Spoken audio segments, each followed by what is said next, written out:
Olá, amigos. Vamos dar início a mais um bate-papo com amigos que participaram lá do nosso Católico. Dessa vez, o convidado é o engenheiro Pedro Chaves. O Pedro, aqueles que já acompanham aí o nosso canal, já esteve conosco falando sobre o Luzamba, onde ele era responsável por aqueles famosos projetos especiais que fizeram um trabalho bastante interessante, que todos tiveram a oportunidade de conhecer no bate-papo com ele. Eu o convidei para estar com a gente implantando o Projeto Catoca, a Sociedade Mineira do Catoca.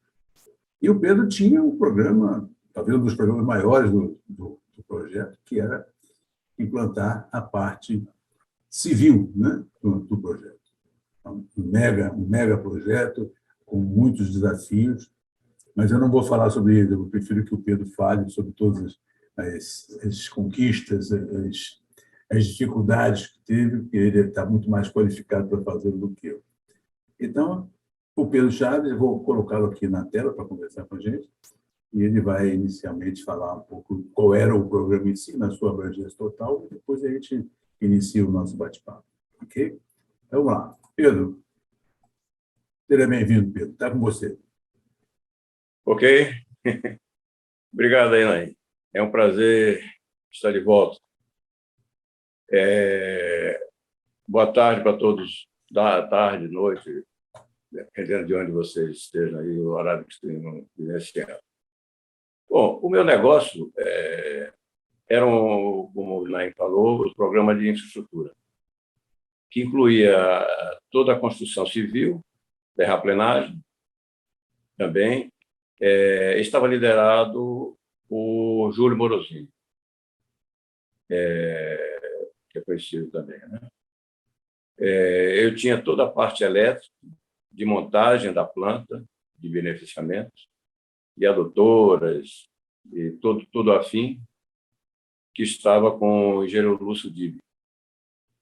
E na área de planejamento, programação de materiais e projetos, estava com o Pedro Pires. No caso de projetos, nós contratamos uma projetista, né, que é conhecida, inclusive, era eu acho, e Valadares, Lourenço Valadares, e que disponibilizou um engenheiro civil para estar fazendo meio de campo conosco, né, que era o Newton Durance, que ficava ligado a Pedro, e era quem mantinha o cronograma em dia, né, a chegada desses projetos. Isso, com essa projetista, estava tudo que não era escopo do sócio russo, né? Que era parte da planta em si. Isso a gente falar mais para frente. Então, esse era, em linhas gerais, o meu negócio. Só fazendo um adendozinho aqui. Nós estamos falando de 30 anos atrás. Então, minha memória não é boa. Então, as minhas lembranças contaram com a ajuda decisiva de Júlio e Pimenta, com a memória dele, né? Eu não me lembrava de muita coisa. E eles me alertaram, me ajudaram. Vamos, então, começar a falar um pouquinho, Pedro. Eu acho que é importante a gente relembrar. Eu também não tenho lá grandes memórias, mas, inclusive, a finalidade desses vídeos é exatamente tentar deixar aí, como a experiência foi muito grande para todos nós, né? E eu acho que esse registro fica um pouco para poder todos aqueles que por lá passaram rememorar e aqueles que não passaram, pelo menos, perceber algumas soluções que demos para os nossos problemas, né? Nunca esquecendo que essas soluções se reportam a 30 anos atrás, né? Possivelmente, hoje nós faríamos de outra forma, porque os recursos seriam outros, né? Em termos de tecnologia, mas, de qualquer forma, eu tenho a plena convicção de que nós usamos aquilo que havia de mais moderno na época para poder fazer as coisas. Vamos falar sobre isso daqui a pouco, sobre algumas técnicas que foram utilizadas. Mas eu penso que, então, de repente, nós podíamos começar, Pedro, tá falando sobre o aspecto de relacionamento, né? Quer dizer, tinha lá, tínhamos os russos, tínhamos os angolanos, tínhamos os brasileiros, alguns brasileiros que já conhecíamos, outros que estavam tendo a primeira vez que estávamos contactando no relacionamento profissional, enfim. Mas, particularmente os russos, por conta principalmente da dificuldade de comunicação, né?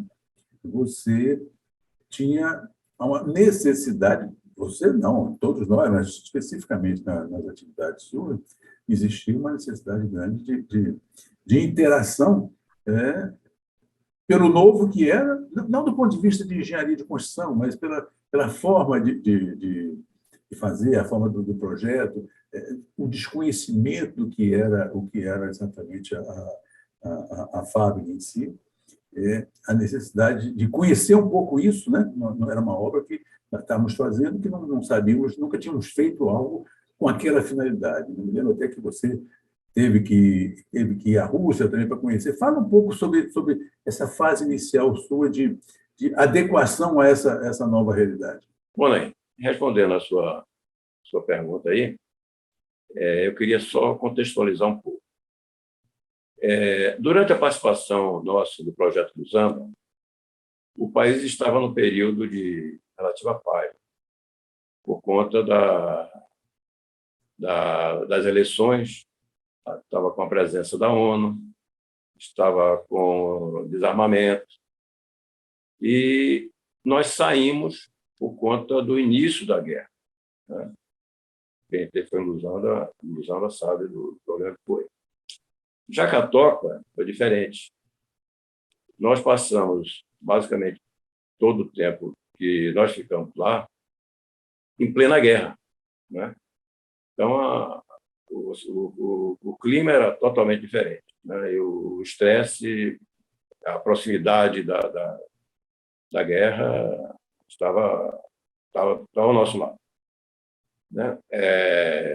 Só para lembrar um detalhezinho aqui que me veio, você já comentou que nós fizemos a mobilização inicial através de Saurimo, naquela basezinha lá em Saurimo, e de Saurimo nós partiríamos para Catoca. Esse partir para Catoca, nós começamos através de viagens de ônibus, que saímos de manhã e retornávamos no final da tarde, né? Não tínhamos como permanecer lá para dormir ainda. Estavam preparando essas condições. Então, esse percurso, claro que tinha a proteção do Exército, né, no comboio, mas eram 30 quilômetros em que podíamos ser atacados a qualquer momento, né? Como quem foi de ilusão se lembra dos ataques que houveram nos comboios. Então, eram 30 quilômetros, meu amigo, de muita ansiedade, muita expectativa, era um problemão. Mas vamos ao que interessa. Relacionamento. Bom, eu cheguei lá eu não estava com a expectativa de que a parte de montagem estaria sob minha responsabilidade, né? Porque é uma planta grande.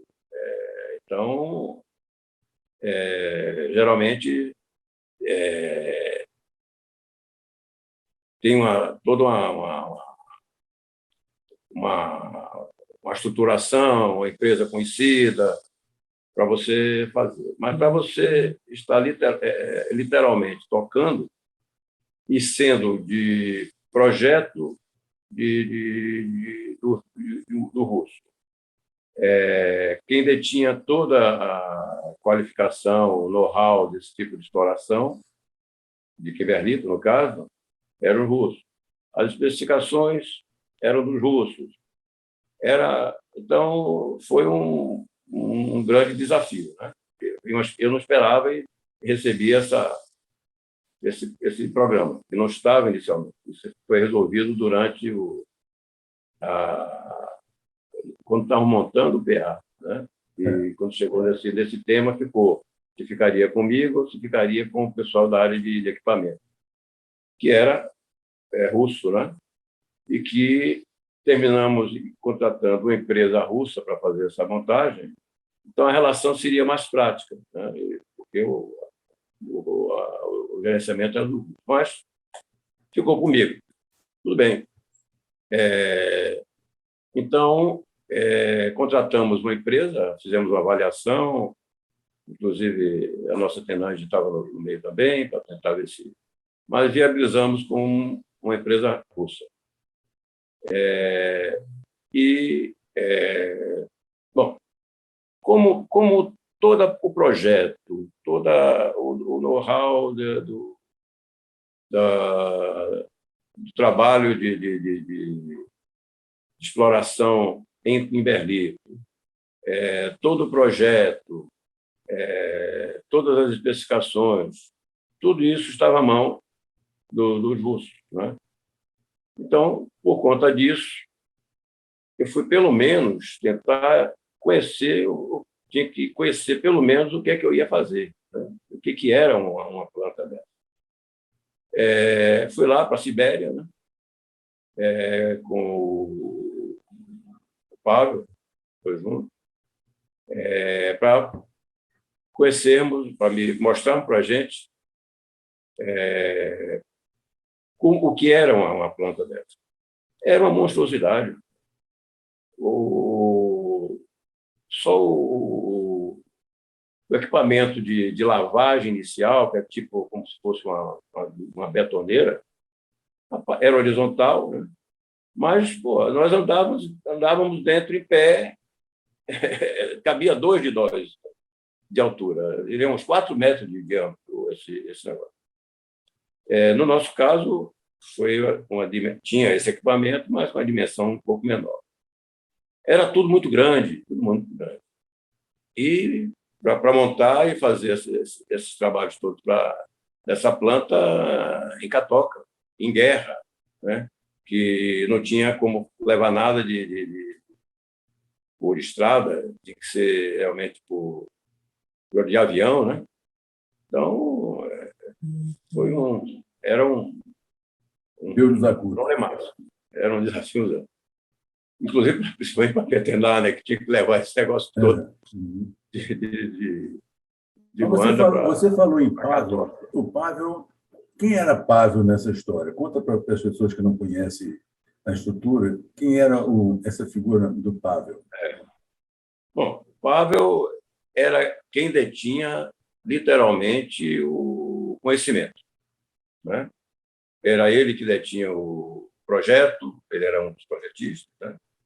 Ele conhecia o projeto, fez o projeto, especificou, né? É ele que conhecia todas as especificações e os porquês de cada instalação dessa.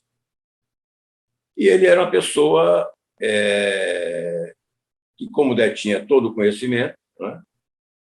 Era uma pessoa que era difícil de conseguir tirar dele alguma informação buscando mudar alguma coisa, questionar alguns porquês, porque para eles, de uma forma geral, o pessoal que vai construir recebe um projeto e é aquilo que tem que fazer, não tem que questionar, não tem que fazer nada.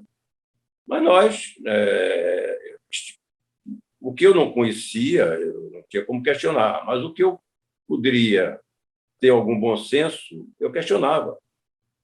E esse questionamento, nesse momento do questionamento, é que a coisa degringolava um pouquinho, porque ele não aceitava questionamento, né?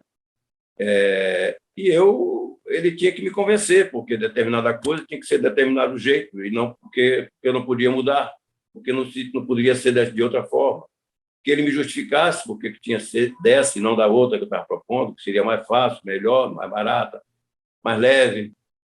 Então, para tudo, a especificação que ele tinha para o piso de determinada área, tinha que ser um piso, ele falava lá, especificava em russo, eu não estava entendendo exatamente, não conseguia entender exatamente qual era o pré-requisito que tinha esse piso.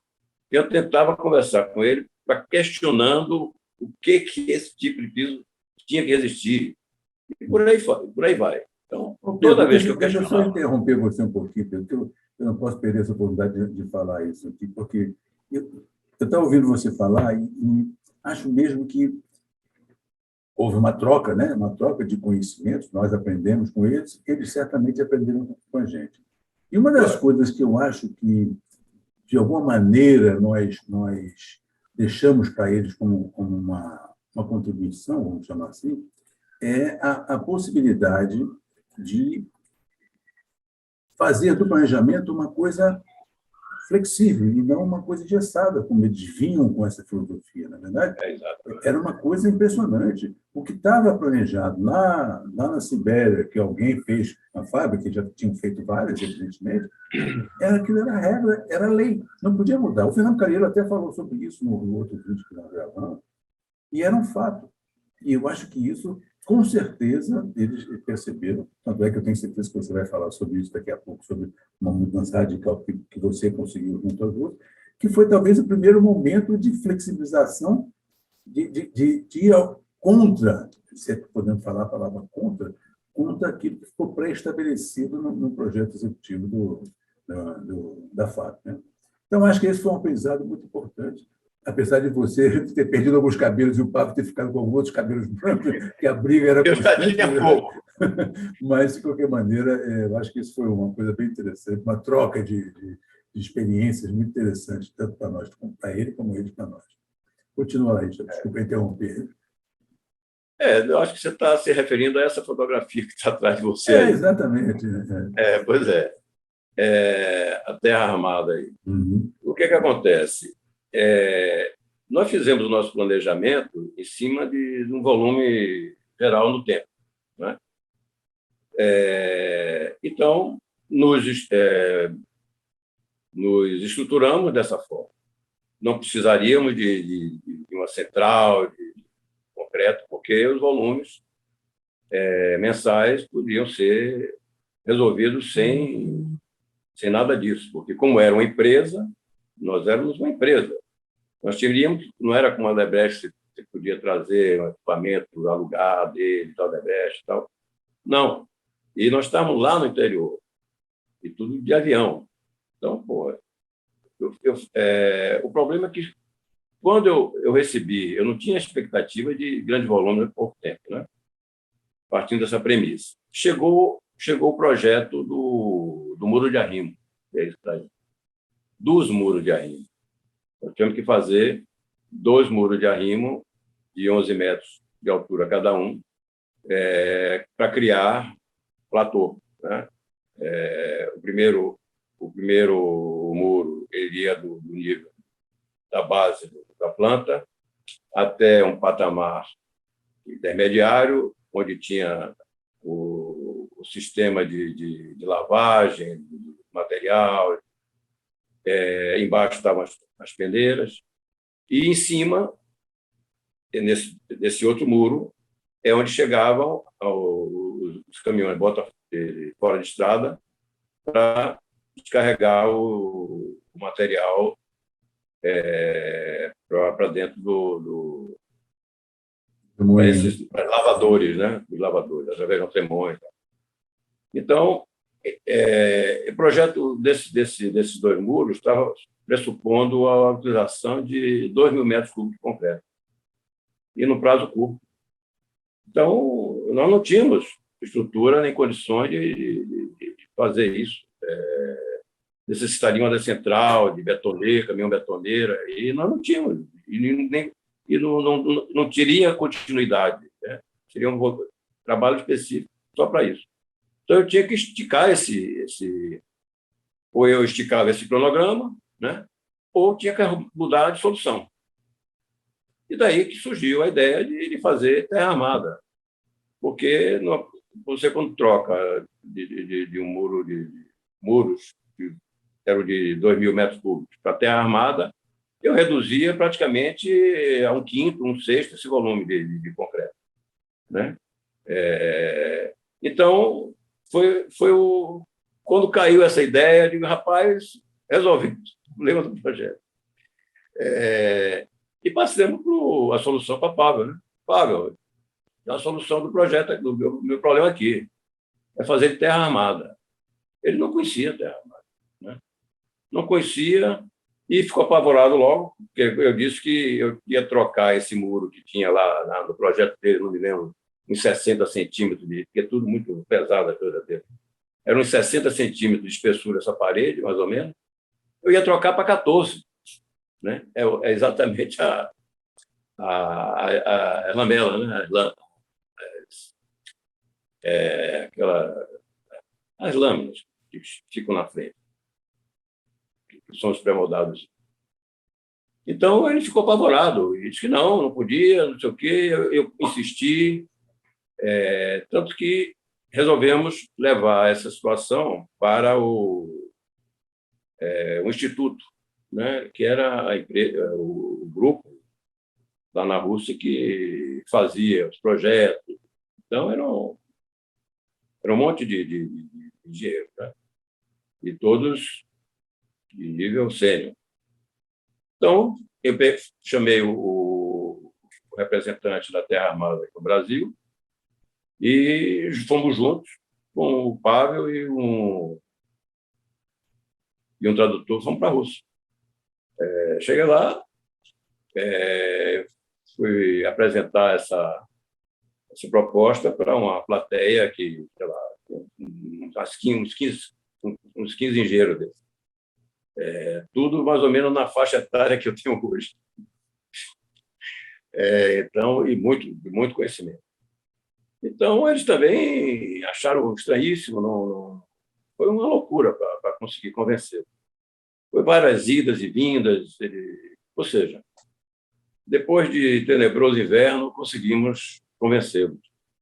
É o que você falou, acho que foi a primeira mudança de projeto que eles aceitaram, né? Que foi um marco, realmente, essa... Com certeza que sim. Viu, Pedro? Muito trabalho, mas... Deixa eu só falar para aqueles que estão nos ouvindo e nos vendo, o fato de estar essa imagem atrás de mim aí, essa imagem de fundo, esse é o tal do muro que o Pedro está falando. É o primeiro, né? São dois, esse é o primeiro. Essa foi a grande conquista do Pedro aí, uma delas, né? A principal, talvez, porque realmente mudou totalmente o cenário da coisa. E pelo que o Pedro falou, numa conversa fora aí dos bastidores, que uma ampliação que houve no Catoca relativamente há pouco tempo, os russos usaram essa tecnologia porque entenderam que realmente essa é a melhor, né? Então, essa fotografia aí, no fundo da nossa conversa, é uma homenagem aí ao Pedro, que realmente ele é o pai da criança, né? Mas e aí, Pedro, e como é que foi então, a continuação, hein? Foi a nossa salvação. Era um problema grande. É verdade. Bom, mas tivemos um probleminha também complementar. Nem tudo é fácil, né? Nem tudo é fácil, né? E porque se pode complicar, porque facilitar, né? Bom, para contextualizar, é o seguinte. A parte do laboratório, tudo que ela relativa a laboratório, testes, ensaio de concreto, ensaio de solo, tudo era feito pela área de geologia. O laboratório estava na área de geologia. E eles utilizam sistemas diferentes do nosso. Então, o que ele me dava como informação, para mim, eu não entendia. Então, basicamente, como é que era o processo? Eles testavam e liberavam para a gente, da infraestrutura, né? Não, isso aqui está bom, esse concreto está bom, isso aqui, a terraplanagem está boa, ou seja, era assim. Só que, por falta de informação deles, no caso, o muro começou a recalcar, apresentar recalque. E enquanto, inclusive, nós estávamos fazendo o segundo muro, né? Estava em execução ainda, porque você vai fazendo o muro à medida que você vai fazendo a terraplenagem, né? Percebemos que havia um recalque e começamos a procurar saber quais eram as razões desse recalque. E concluímos que chamamos um projetista brasileiro para dar uma avaliada do que poderia estar acontecendo e quais os níveis de segurança. Então, nesse momento, chegamos à conclusão que realmente o problema era que o solo era colapsível, né?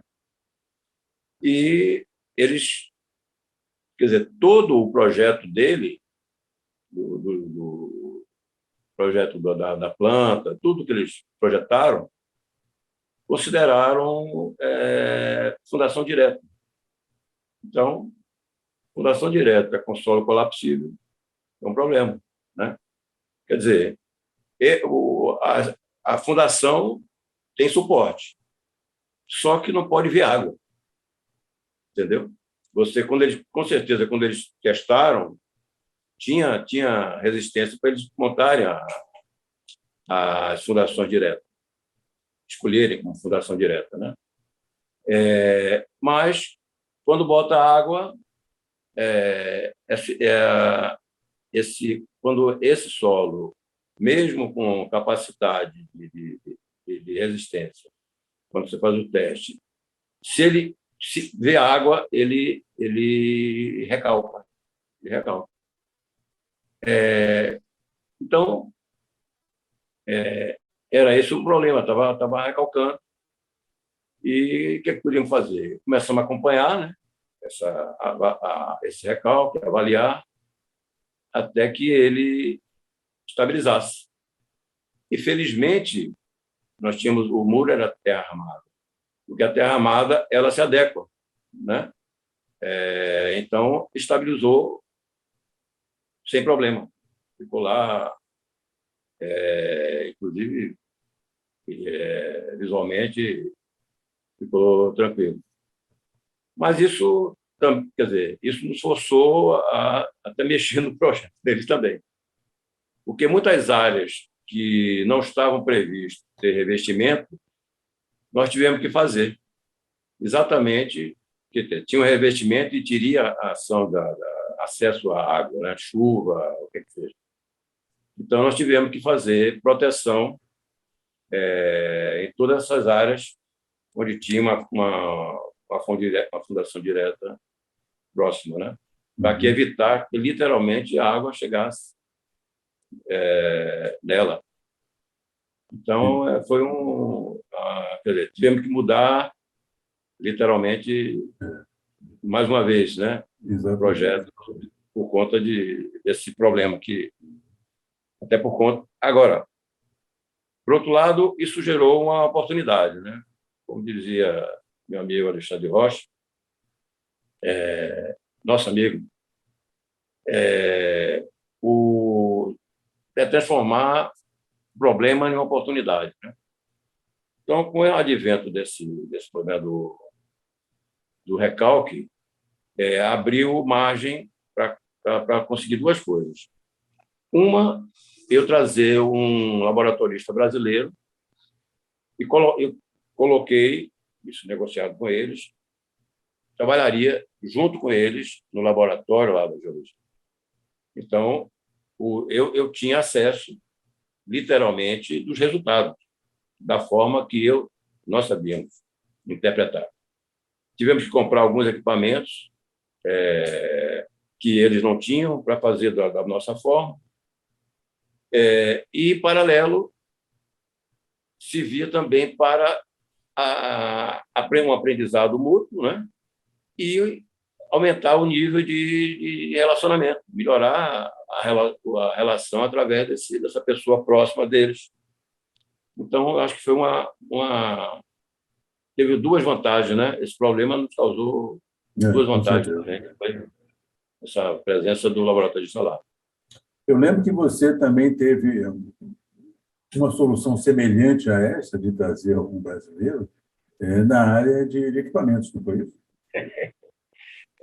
Todas que tinham. Por exemplo, também, por outro lado, eu trouxe um engenheiro eletromecânico russo para ficar ligado à DIB, que era o Lúcio Dib, né, que era o responsável pela área de montagem, para trabalhar com ele, né, para fazer acompanhamento da montagem dessas plantas. Né? E então trouxemos também russo para junto da gente, né? E o outro foi na área de equipamento, porque eles já estavam, a área de equipamento estava com, como eu disse lá atrás, na equipe russa, e quem liderava era o Safonov. E enquanto estávamos só nós, só os equipamentos da gente, da infraestrutura, estava tudo tranquilo, porque ele só tinha isso mesmo. Mas quando o Geriabolds, que era o cara de exploração, começou a mexer lá dentro na área do equipamento, lá na área do Kimberlito, eu comecei a ficar deixado em segundo plano, meus equipamentos em segundo plano, porque estavam atendendo primeiro o de exploração.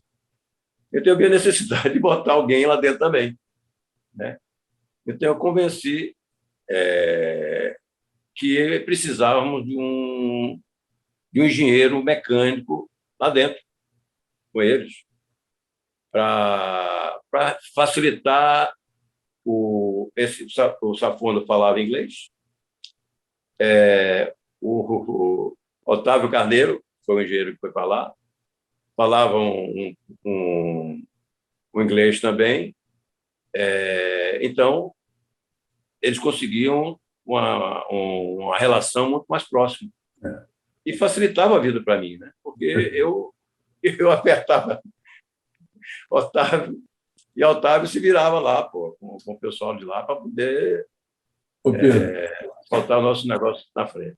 Mesmo que o Otávio não falasse inglês ou russo, mas o Otávio era uma pessoa extremamente envolvente, né? Muito simpático, ele agregava.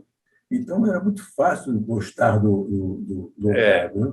Os russos certamente adoraram a presença dele, porque ele era muito alegre e muito profissional também, com certeza que sim. Então, não, com certeza. Uma solução fantástica. Realmente ajudou muito no fortalecimento da relação. Né? Claro. Não, mas era isso. O russo, de uma forma geral, ele, na vida particular, são muito fáceis, são pessoas ótimas, entendeu? De fácil relacionamento. Agora, quando vai para lá a área profissional, o negócio complica. Tanto que o Safono falava inglês. Então, eu fora da área de assuntos de profissionais, a gente conversava em inglês, né? Mas foi assunto profissional, tinha que ser através de um tradutor. E os tradutores que existiam não eram tradutores técnicos, né? Da área técnica, eram tradutores que traduzia ipsilitium, né? Então, às vezes, dava margem a interpretações erradas. Né? Mesmo que hoje em dia você escrever coisinha no WhatsApp, lá o que for. Você, como não está, a pessoa não está ouvindo sua voz, não está sentindo, de repente entende uma coisa diferente do que você quer dizer, né? Aí é uma confusão. Pois é. É o risco de você ter um tradutor no meio do caminho, né? Não, e várias foram as vezes que você percebia quando a tradução não estava adequada ao seu sentimento. Você, falando português, que a reação do russo que estava ouvindo a tradução, você percebeu logo que alguma coisa errada. Não está exatamente. Eu, por muitas vezes, fazia primeiro a reunião com o tradutor, discutia o assunto com o tradutor e depois eu ia fazer a reunião com o russo, porque é questão de interpretação, né? Às vezes eles não estavam acostumados com esse tipo de abordagem que a gente fazia das coisas. Então, tudo isso realmente foi muito complicado, mas foi mais um aprendizado também. Fazia parte, fazia parte. Me fala um pouco dos pré-moldados. Você, na verdade, o muro, essas placas todas são placas pré-moldadas, né? E você também usou soluções pré-moldadas para outras coisas também no projeto, né?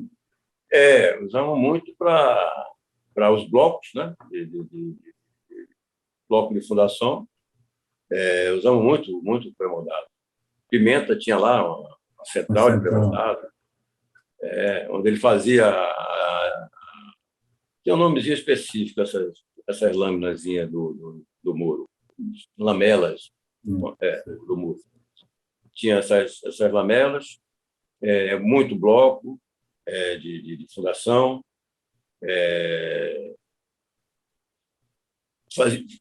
Tivemos a fábrica de blocos de concreto para fechamento fechamento da planta e construção de casas, e, sei lá, enfim, tudo da infraestrutura. Tivemos também, né, Pedro, é aquilo que eu falei no início, nós estamos falando de soluções dadas relativas a coisas que aconteceram há 30 anos atrás, né? Então, aquelas betoneiras que se usava lá, betoneiras móveis, né? Era realmente uma solução diferenciada, né? Para aquela época, principalmente. Né? Exatamente. E era quem estava nós planejamos para resolver o problema e não precisar de uma central de concreto e caminhões betoneiras. Né? Uhum. Na realidade, eu não me lembrava, mas tinha sido utilizada já em Luzamba, desde utilizada em Luzamba. Né? Eu não me lembro se era a mesma marca, o mesmo volume. Fiore. Era, né? Pronto. Então, nós tínhamos, não me lembro bem a quantidade, eu acho que eram 4, alguma coisa assim. Que aquilo é um achado. Aquilo, ele tem... os dois eixos se movimentam, né? A cabine, ele gira a cabine, você está dirigindo, a cabine está para frente. Você, quando está para descarregar, você vira a cabine, o cara fica de frente para a betoneira, ela também gira, né, para si. Foi uma solução que já tinha sido usada, mas que para a gente foi adequada, também bem adequada. Entendeu? É isso, amigo. Olha, uma das coisas que eu acho que se caracterizou um pouco o Catoca foi a busca da... Já falamos de relacionamento, mas de confraternização, né? Nós fizemos vários trabalhos, vários encontros, várias festas, várias interações, né? Com os russos e com os angolanos, você finalmente criar uma harmonia naquele conjunto tão heterogêneo que era, fruto das culturas empresariais diferentes, né? E a sua área foi uma área que realmente fez bastante trabalho nessa atividade, né? Me lembro de alguns encontros de premiação e disputa de campeonato de snooker, enfim, uma série de coisas, não é verdade? E o que mais me animava, que eu gostava também, eram os domingos do vôlei. O vôlei, exatamente. A gente jogava todo domingo, era o vôlei, e depois era a cervejinha. A cervejinha, Era muito bom. E era com todo mundo, com os russos. E inclusive, o que trabalhava comigo era o mais alto, então todo mundo queria ir do lado dele. Porque o time, né? Batia por cima de todo mundo. É isso, meu amigo. Olha, não sei se você teria alguma coisa mais específica que gostaria de colocar aqui para aqueles que estão aí aprendendo aí com você das suas experiências. Teria uma coisa que é comum em Angola, mas que lá teve até alguns incidentezinhos, que é a questão da desminagem, né? Como você já deve ter comentado em algum desses seus vídeos, nós tivemos uma empresa que foi fazer uma avaliação da área lá. E eles identificavam determinada área, delimitavam, e nessa área ninguém podia passar, né? E aí as outras, o risco era menor, por isso poderia, como não foi feita a desminagem da área toda, que é um negócio que demora, mas existia alguma possibilidade, mas o que é que nós fazíamos? Nós fazíamos para entrar em qualquer lugar, para andar para qualquer lugar, desculpa, nós fazíamos uma decapagem, a remoção de 10 a 15 centímetros com o trator, né? E esse material era estocado no monte lá, e lá dentro era possível que tivesse alguma mina que não detonou na hora da execução, mas teve uma que detonou. Quando o trator passou, né, a lâmina tocou lá numa mina, só que a expectativa era que só fosse em mina antipessoal, não queria mina antitanque ali. Então, essa mina, com ela detonando, os estilhaços são contidos pela lâmina, então não tinha risco para o operador. Mas foi um susto, né? O cara, quando o negócio detonou, ele sabia o que ele estava fazendo, né? E o risco que tinha. Mas a surpresa era um susto grande. E o convencimento para ele voltar a trabalhar foi um trabalhinho. Mas esse foi um. Ele literalmente detonou. Para você ver o nível de risco, lá tinha uma árvore frondosa que ficava na frente do restaurante, e que depois do almoço as pessoas ficavam ali na sombra dessa árvore. E, rapaz, entre as raízes foi identificado que tinha o diabo de uma mina lá. E já estavam há algum tempo, já tinha, sei lá, meses que estávamos usando, e estava a mina lá e ninguém tinha, felizmente, tocado naquele ponto. Sorte pura, né? Então, mas você vê o nível de risco que estávamos enfrentando, né? Mesmo que nem o sapador provavelmente não teria passado ali. Com certeza. Mas estava lá. Bem criativo o pessoal da Unida botar uma mina ali, né?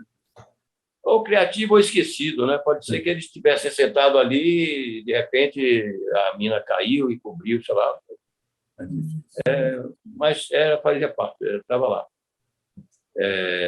Esse foi um momento que faz com todos, fazem todos uma atenção, né? Criem todos uma atenção, que for em qualquer outro lugar, né? Assim como estava lá, podia estar em outro lugar qualquer. Né? Qualquer lugar, né?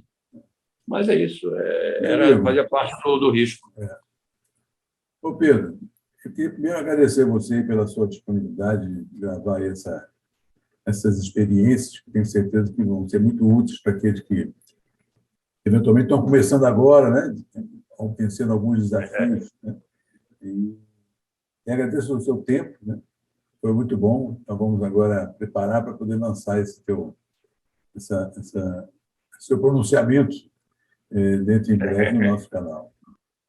Ok. Mais uma vez, agradeço, um grande abraço e até a próxima. Pois é. Até a próxima. Obrigado, com todo o sofrimento. É isso. Mas está na frente das câmeras.